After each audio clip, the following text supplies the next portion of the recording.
do anything and the world keeps telling you you are, that's an unrealistic situation, isn't it?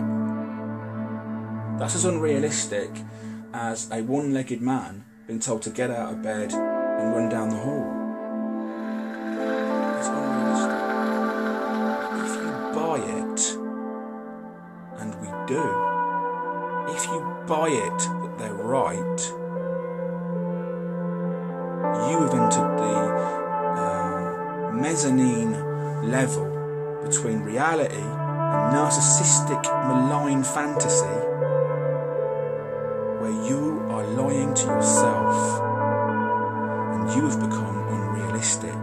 You have become an unrealistic component in the narcissistic array.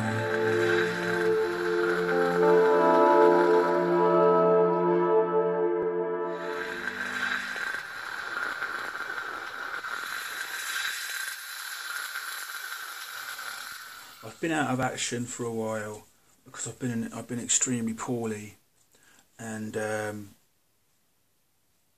happens intermittently, and there's a lot of ideas I've had and videos that didn't get made, which I would have liked to have made, but I've just been too poorly, and I don't know what it's like for you, but I basically become so tired I can barely get out of bed, and what I know from past experience is that if I force myself, I just end up doing one or two things. I either make myself ill for longer, or I force myself into a two-tier state where I can get things done by being extremely anxious and uncomfortable and really living on my nerves, you know, in a very uncomfortable state, somewhere between distressed and a panic attack, and then that is counterweighted with extremely sluggish and depressive periods where and basically it's this two-tier existence that got worse and worse. It became extremely pronounced towards the end of my 20s, and by the end of my 20s it also started to take over other parts of my. It was also manifesting in quite serious physical illnesses like extremely bad IBS that resulted in some pretty unpleasant symptoms, and a whole array of hospital investigations and all this sort of thing. So please understand, for those of you that may not have the extremes of polarity in mood and physical well-being that I'm describing, who find it hard to understand, I'm not just talking about, you know, being a little bit uncomfortable and it's something I should put up with. It was the putting up with it that made me incredibly sick. And so what I've done is today I've decided, because I've been a little better the last couple of days, but I can't seem to get better, so I decided to make a video about not being well, because sometimes making the video shifts things, because it's like a confession, it's getting into it, but also that's the best time to make a video about a subject, is when it's kicking your ass. And the sad thing about being so poorly, and anybody else who shares my experience of being so extremely unwell in this way, in this very invisible and unprovable way as well, will relate. I've lost my thread. That's one of the problems. A lot of the times when I lose my concentration in videos, it's this illness I'm talking about. It's a really it's a really difficult condition. And if I get any kind of virus, apparently I don't know if this is true, but it makes sense to me. Apparently we're fighting off viruses a lot of the time, and when we do become ill and go down with a cold or go down with a kind of influenza type illness, what it is it's not that we caught the virus. The virus is already in our system. It's that our immune system, for whatever reason, gets low. Like maybe we have a bad night's sleep, or maybe we get stressed. Stress is more any kind of stress or anything, and we get weaker. Or we just take our eye off the ball. Some part of our immune system just gets distracted, takes us off the ball, and that's when the virus that we're already carrying. Because if you think about it, if it wasn't like that, everybody would go down. Everybody in your workplace would go down on the same day. Because one person walks in with a cold virus, it would go around the office within. Everybody would be off work the next day. That's why it takes time to sort of take people out in groups. Sorry, not in groups. Take people out. In this apparently random order. It's because apparently it's not the virus, it's the immune system that chooses, if you like, when you succumb. And of course we have some control over our immune system, subconsciously and semi-consciously, through our outlook and our attitude and our general well-being. So today's video is going to be called Unrealistic Expectations. Because of course, having been so ill and bedridden a lot, I can still get up and go to the loo, make a cup of tea, but I've been so poorly, I've had to stay in bed a lot. It's given me a lot of time to think. And I'm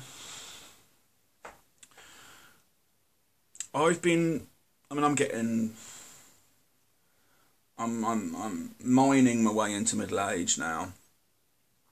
I'm not over the moon about it, but there are certain advantages to being older. One of the most important one is your perspective changes, and what used to be very important to you when you were a young man or a woman takes its place in a more realistic and kind of considered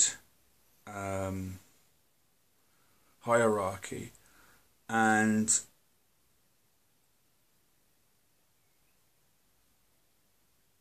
one of the most difficult things I've had to cope with was I responded to the narcissistic array that was my family, and particularly my father, and then the world that didn't like me either, because I was so stigmatised, in my opinion, by this behaviour. I was such a strange person and unable to really behave sort of in a socially normal manner by all this. And my reaction was to try to become extremely successful at something stratospherically, impressive. I couldn't just be, as one of my friends in the musicians community used to joke about me, why didn't you just become a great accountant, But I don't have the skills to be an accountant. I could never focus like that. But the point he was making was, why did you choose this? So I put all my eggs in one basket, and I worked very hard and had an enormous amount of faith in my creativity. But what I've realised as part of my recovery since I was 30 and since I've been doing therapy is that the career I wanted to go into would have been an incredible drain on a healthy person, and incredibly testing for a normal healthy person. On every level, and I can't cope.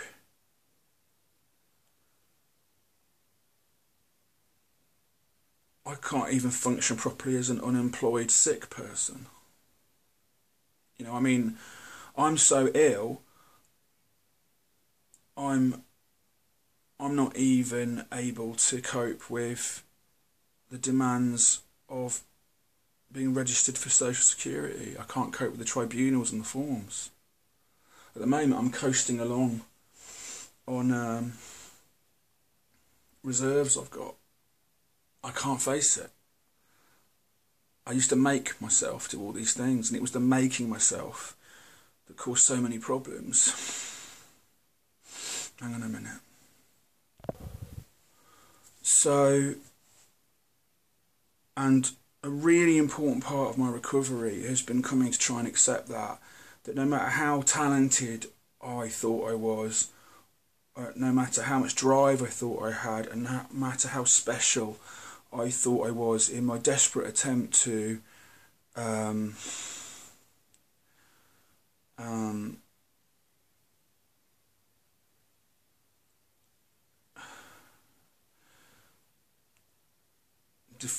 defy this vision of me that had been pushed down my throat, that I was useless and hopeless and pointless, you know, I've realised that I'm not even fit to catch the bus into town. I mean, I'm not. I'm just, my health is dreadful, and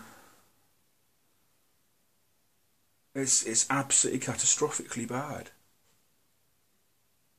For somebody that's got no physical ailment, for somebody who's not dying, for somebody who's not got a physical disability, my health is utterly shot. Utterly shot. I have good periods, but the bad periods are real too. And it's impossible for me to work. If I got it would be irresponsible for me to go and get a position at the moment. I wouldn't get to work on time. I'd be ringing in sick all the time. It'd be a waste of everybody's time. I'm done and I'm fucked. The only thing is through a weird mixture of coincidences,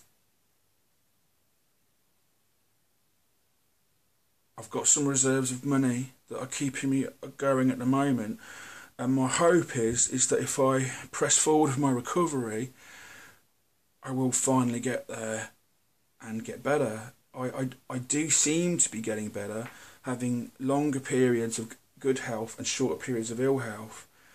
But when you have a bad period of ill health, you really find out how poorly you are, and it reminds you. So I've been doing a lot of thinking about ill health, my extraordinary expectations of myself, which led me to push myself even deeper into my two-tiered, polarised state of high activity and low inactivity, you know, high activity and poor inactivity, which tore me apart in my 20s. Thank God I didn't get into any kind of drugs or anything, because I could have really messed myself up. But I did find myself relying on alcohol a lot, and I put myself in a lot of undignified situations. It was just a desperate situation. And what I've been thinking is, I suspect now that there's a link between my unrealistically high expectations of myself and what I could achieve, because what I was trying to achieve would be difficult for anyone, let alone somebody carrying as much baggage as me. Other people have done it, but so what? And I've been ill since I was a child, and if there's one thing that's gone through my entire life, it's my father and my narcissistic family have not been sympathetic to my poor health, and it was absolutely evident that I had health problems from very young. The most which makes me worry, and I've got a bad habit of doing this, and I want you to forgive me, and we'll discuss it in the comments pages, or people can write to me. But my therapist will, if she sees this, will be very concerned. I'm worried that my narcissistic abuse might be a lot more serious than even I realised, because now I think about it, my narcissistic abuse manifested in a great deal of quite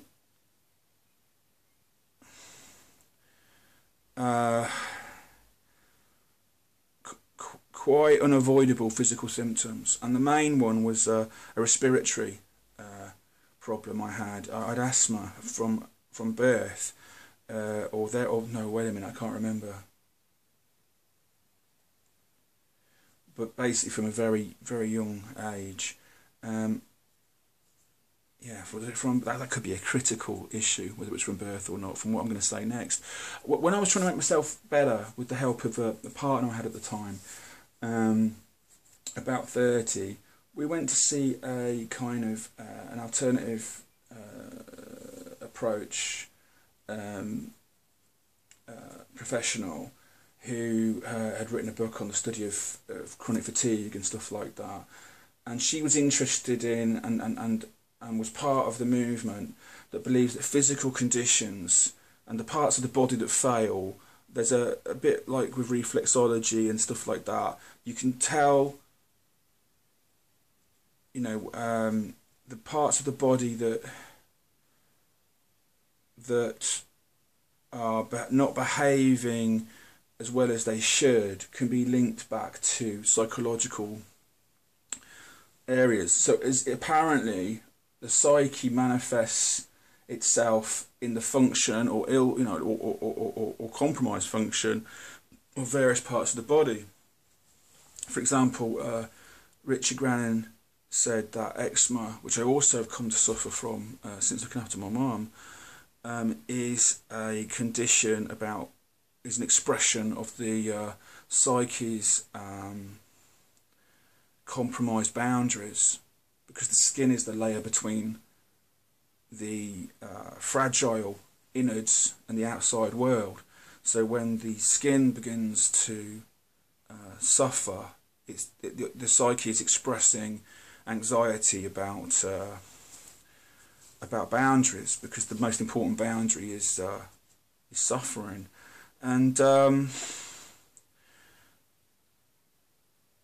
what I'm thinking now is there's a direct link. Sorry, this clinician, she said asthma was a manifestation of the psyche in holistic thinking. It's a manifestation of a withholding of the emotions, particularly love. And she said that there was somebody that love was not passing freely between me and another. And I think, and I now suspect, knowing my father and understanding about narcissism, that would be my dad. And my mum was much better, but of course my mum, bless her, would have been an enabler to my father. There's no real getting around that. I mean, I look at it and I can see it. But she did do her best. She wasn't a malign person, but or a malignant person, but she was in the game, yes, and she did play her part. But she was probably the kindest person to me in my family on the whole. But yeah, it didn't come without any narcissistic enabling stuff. She was still part of the blackballing me as a kind of... But she didn't understand my behaviour as well. She didn't understand my reaction to my father. And she was quite aware that my father was a very...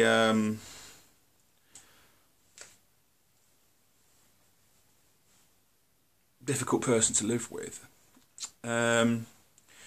So by the time I was 7, and I'd got asthma, I kept getting colds all the time.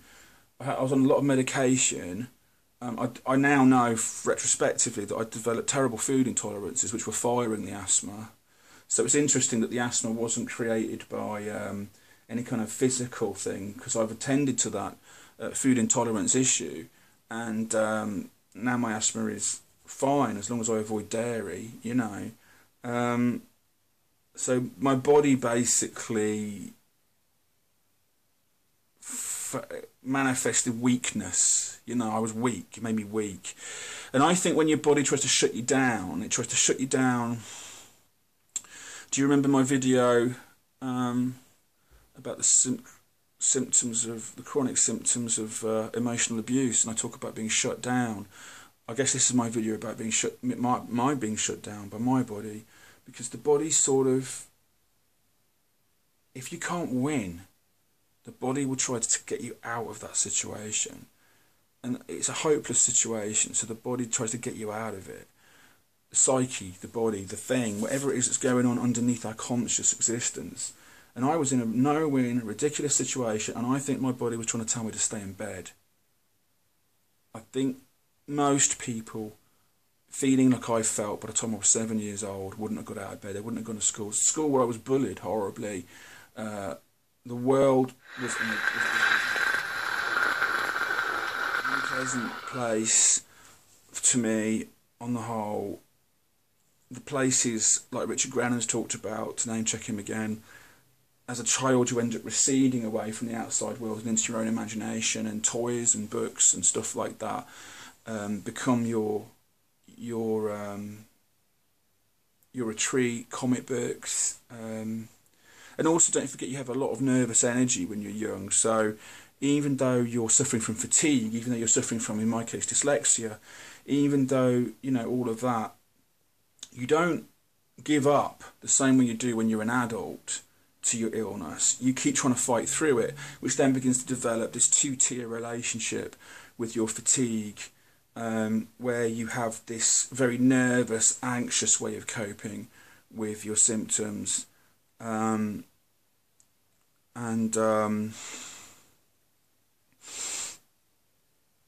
that does like kind of rip you apart, you know.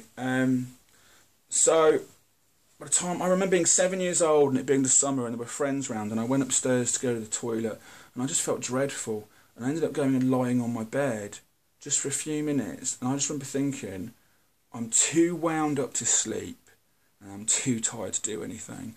And that has been the horror of my existence ever since. And everything I've done believing I could either outrun it or I could rest so much I would beat it. And I just don't know how it plays from here. I've managed to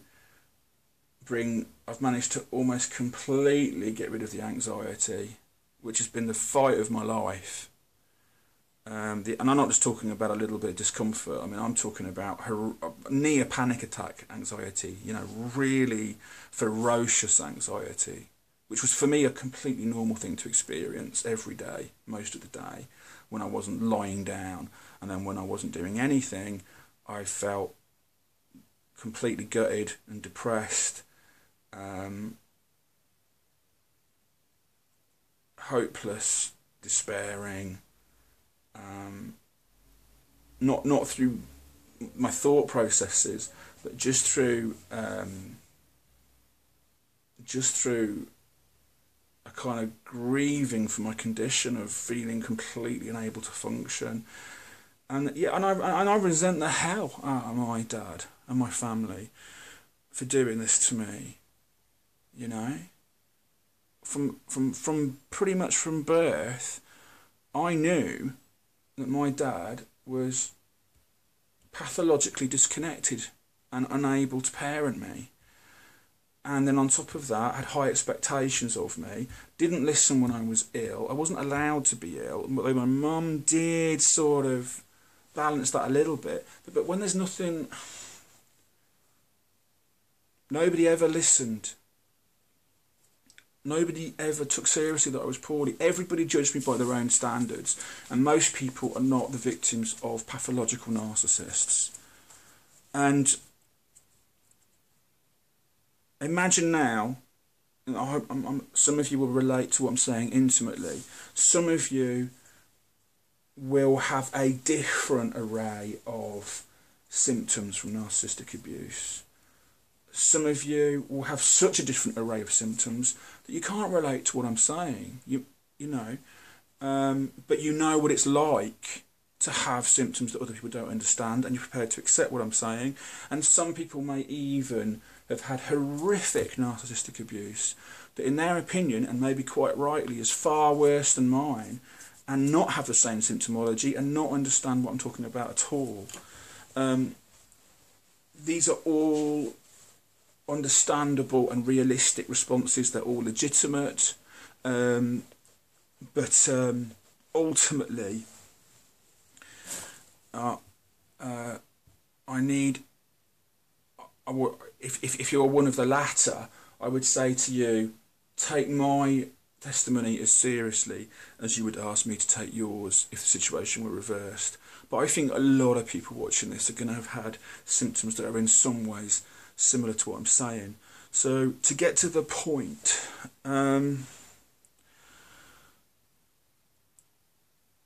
if you're ill, no matter that there's not a diagnosis, if there's something very wrong with you and nobody's listening and you're being expected to function properly, that's as serious as only having one leg and being expected to take part in cross-country running, right? If the fact is that you're ill, and of course the narcissist kind of loves this, that there's something wrong with you and there's no evidence for it, because that gives them a kind of a stick to beat you with, you know.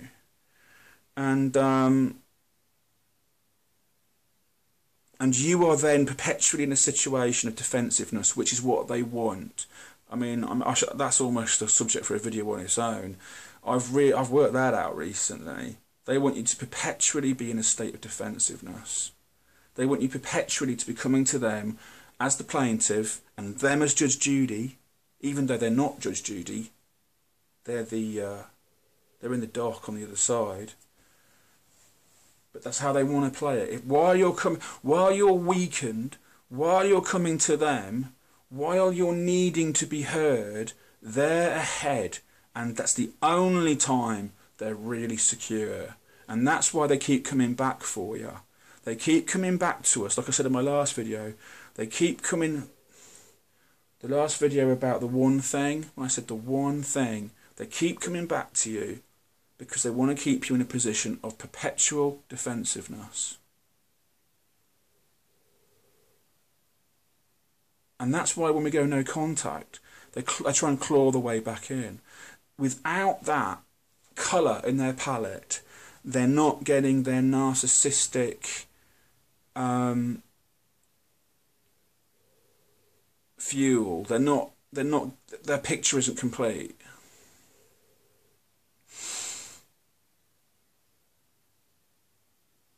Just pause it on that, because I've, like I say, that could do its own video, but for now we'll just let that sink in, yeah.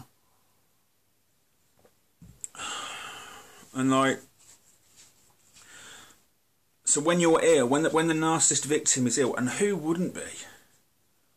Who, as an adult, I bet even the healthy of us in this community who's had narcissistic abuse, I bet even the healthy of us has got something wrong with them. You know? I think there's a lot of people out there in this community who are working and going to jobs who suffer from terrible symptoms like the ones I've described to a greater or lesser degree, and are having to cope with it and get by with it, who don't even know what it is. And I honestly, I can't tell you the right thing to do is to stop work and rest. For me, working has become impossible because I just can't cope. My concentration is... my system is not having it. Not after 7 years of looking after my mum. I'm a broken man. I've got nothing, I haven't got any... If I'm doing something and there's physical activity, like looking after my partner's kids and stuff, I can do it for so long, but then I need a break, and I might even need a couple of days in bed, right? But in a way that works because I get so much positive energy from it, even if it's very, very difficult and trying. I get so much positive energy from it, that kind of fuels me. That's another subject. So just to the art, you know, don't worry if you find that there are lots of positive things you can do. You know, that doesn't mean that you haven't got these other problems going on. If something feeds you, if you get a positive, there's a short version of this. The more time I spend with my partner's family, the more my toxic DNA is rewritten with a new kind of positive sort of emotional DNA. And that's what I've noticed. So that's why I'm able to do things like that. And there may be other things in your life. I guarantee you, if you come from a narcissistic family and your narcissistic abuser is trying to force their way into your life, right? The main reason you deserve no contact above everything else is just being connected to them, spiritually or emotionally, or literal time spending with them, right? You're letting that toxology fire in you and spread like a virus or a cancer. You're letting this utterly barren and vampiric process and way of being happen to you. It's very, very sad that we have to cut these people out of our lives. But if it was the other way round, if you were as toxic to them as they are to you, they wouldn't think twice. Just remember that. My dad cut my mum out of his life. A profoundly ill woman. He just discarded her like that.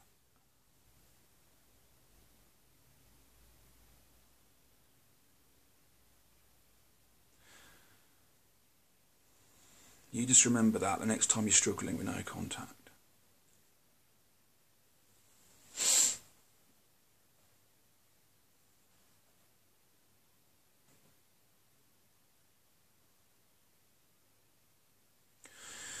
So, the point of my video, which I'm now going to wrap up,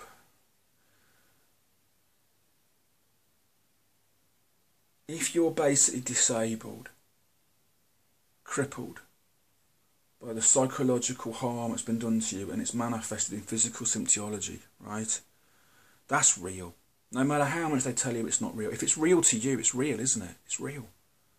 If I can't get out of bed, it doesn't matter how much other people tell you that you're lazy.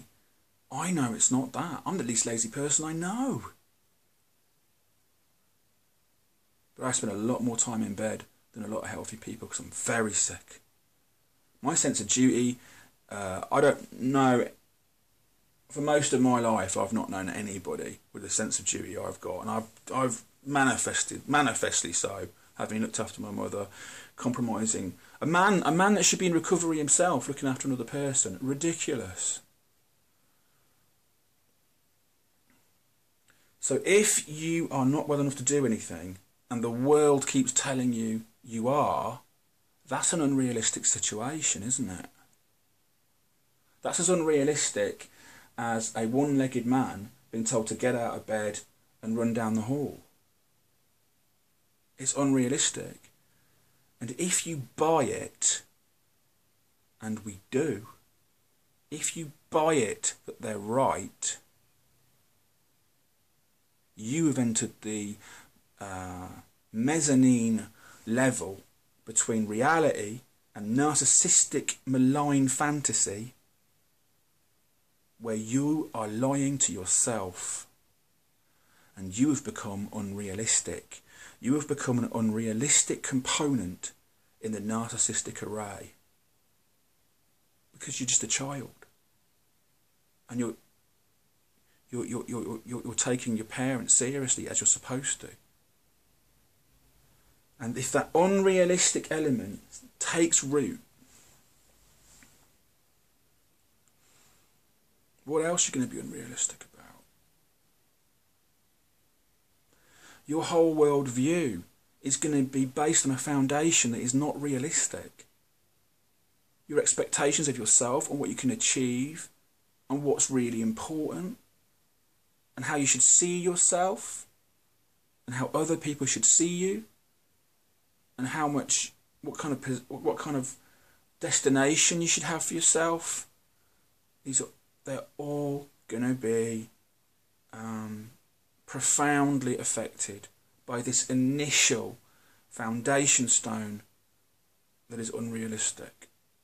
So you're going to want to be President of the United States, or a famous film star, or a celebrity, or an actor, a rock star, a rap star.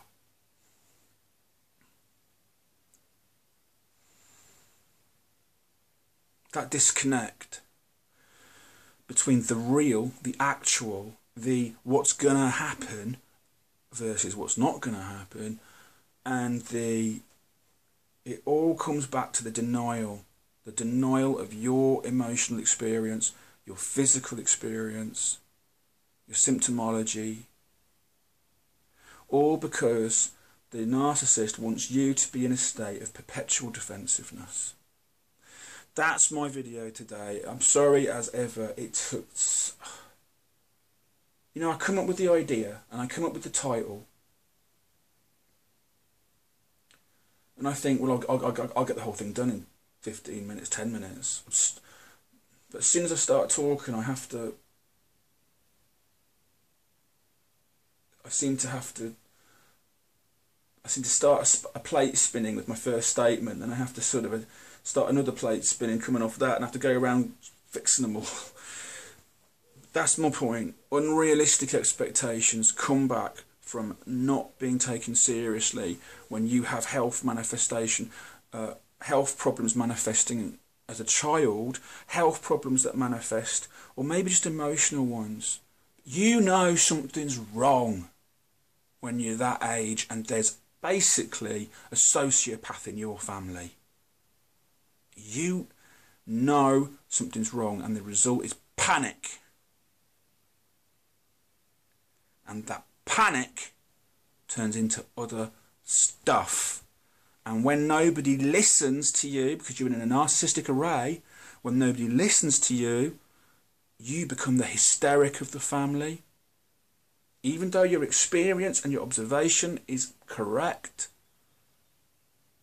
And then you believe them, that you're the hysteric, that you're a histrionic, and you then become unrealistic, and then your expectations of yourself and what you should achieve are based in a lack of realism, and basically you become the product of a lie, and you are living a lie.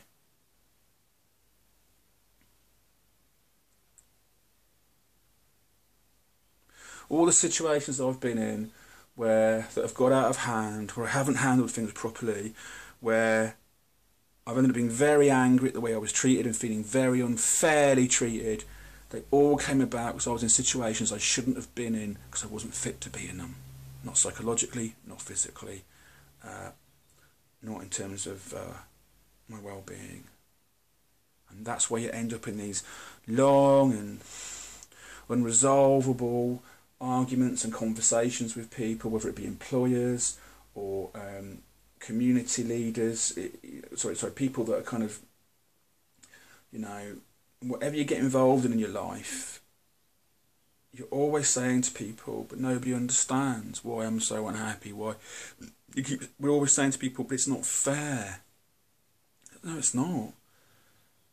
But the responsibility we should be exhibiting when we're damaged and when we're compromised is not to be in those situations. I know it sounds awful, not doing the things you want, not being able to be part of things, not being able to be part of community, not being able to be part of the music scene or the amateur dramatic scene or whatever it is you want to be, or the art scene, whatever it is you think you should be part of. But the thing is, these areas are very testing for normal, psychologically healthy, in inverted commas, not that anybody's actually generally psychologically completely healthy, but what I mean is they're not as compromised as the victim of a narcissist is going to be. They're not fighting all these battles on all these different fronts, you know. So to relieve oneself of responsibilities that society demands of us, to finally accept that we are extremely unwell, is a difficult but necessary step back towards sanity, back away from unrealism. To have this humility, for me to have this humility to accept that the world is going to carry on without my contribution is hard.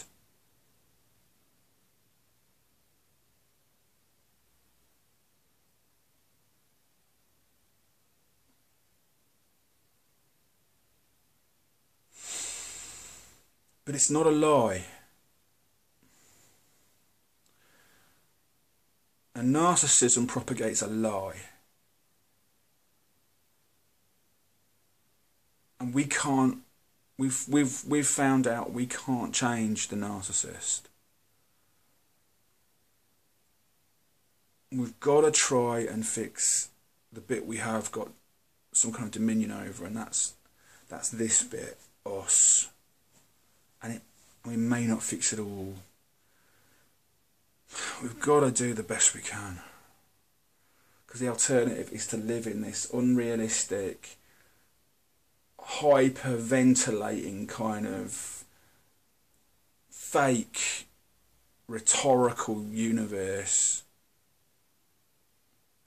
Do you notice as well, I was going to stop the video there, but there's another subject I thought of while I was poorly. Do you notice how fake narcissists ask us to be? I mean, I had a partner that was a narcissist, and you know what? The way she talked and the way my family talk is really similar.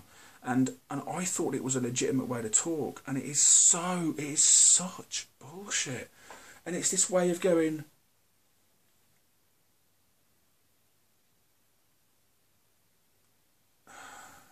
I don't know if it's just a British thing, but I'm quite aware there's an American equivalent. It's this kind of hey, how are you? Kind of way of talking, which isn't wrong in itself, but it is when there's an elephant in the room, you know. They have this kind of like way of talking of like everything's all right, like too much. Like it's not a sobriety. They're not talking from a kind of a level playing field. They don't come up to you and sort of go, "Hey, how are you? How are you?" You know, there's this kind of hiya, you know, kind of thing. I'm not saying that my family ever talk like that, because they don't. But there is a kind of a weird on contact. They're constantly keeping the sort of energy high, right? I must say it's not true of my narcissistic dad. You know what? It's either really high or really low. It's never somewhere sensible. It's never really in the middle. You know, they're never sort of dealing with you in a real level. They're either like, because another thing they do is look really they look at you like you're going to really exasperate them. That's another version. So it's one of the two. It's look at this polarization in this. The polarization of being anxious and kind of slightly panicky and depressed, and the polarization of being like so much emphasis on point of contact high, or so much emphasis, or so much lack of emphasis on low. Always polarization. There's never any middle ground. Like I have a very, very close friend who I became friends with as I turned 20, and the thing I got out of that relationship, we're still friends now, is he brought all this middle. He was calm, he was together, he was reasonable, and you know, all this middle. You know that what the narcissist is they're always messing with you by being up there or down here. They've either got to talk to you about something very serious indeed, or they're kind of doing this, how are you? You know, and they're both mad. And they train you to be like that. And it's all shit. Because you know what? They're not thinking like that or acting like that when they go home to their situation, in their private sphere. They're deliberately, it's very theatrical, isn't it? All the things they accuse you of, me of.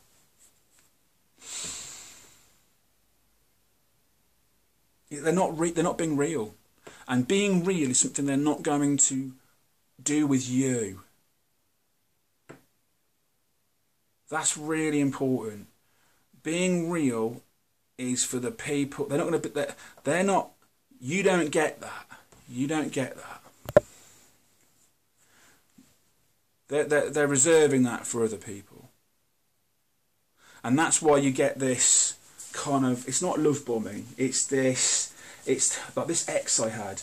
if she wanted to give me a dressing down about something, she would start the conversation up here. Hi, how are you? And I'd be like, oh yeah, I'm all right. And if I was feeling like I was in my middle, you know, then she would sort of like keep going until she got me to talk. And then I would talk about where I really was. Like maybe I'd talk about the fact how things were going, looking after my mum, or I would talk about something that had upset me. Maybe I'd even talk about the relationship, but I doubt it, right? And then she would let me talk for about 3-4 minutes. And the reason she was doing that is because in a minute, she was going to start talking. And then she would talk for 3, 4, 5 times as long as I talked. And it'd be whatever she wanted to talk about. And the deal she was making was, and it could be something about, like I say, it could be a dressing down of me. And when I try to cut into this, which I'm now finding offensive, right? She would say, no, you've had your say. This is the kind of way they operate.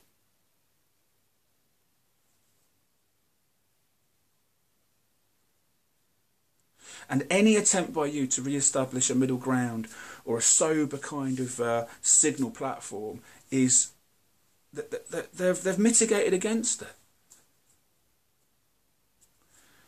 Right. I'm not really well enough to make this a video about 2 subjects, so I'm going to rein it in. But to just see what we talked about today, unrealistic expectations come from possibly all the way back when you were young, and however your distress at the narcissistic situation you found yourself in manifested, it was denied, which made you be unrealistic about things, and you've taken that, trust me, into adult life, whether it's health problems or psychological problems, emotional problems, post-traumatic stress, but probably all of them, right? Secondly, the narcissistic people have a way of not engaging with you in a sober and meaningful and realistic way. Do you see? You see, it's not realistic to talk to people like that. To constantly be bouncing in like some kind of bunny rabbit, or undercutting everything like everything's as serious as Darth Vader. Have you noticed how the narcissist, when they want to eat you, come to you like, we're going to have a talk? Have you noticed? I think it's about time we had a little conversation about. Have you noticed? But when do they come to you and show you the respect of you being another autonomous, feeling, mature and able individual?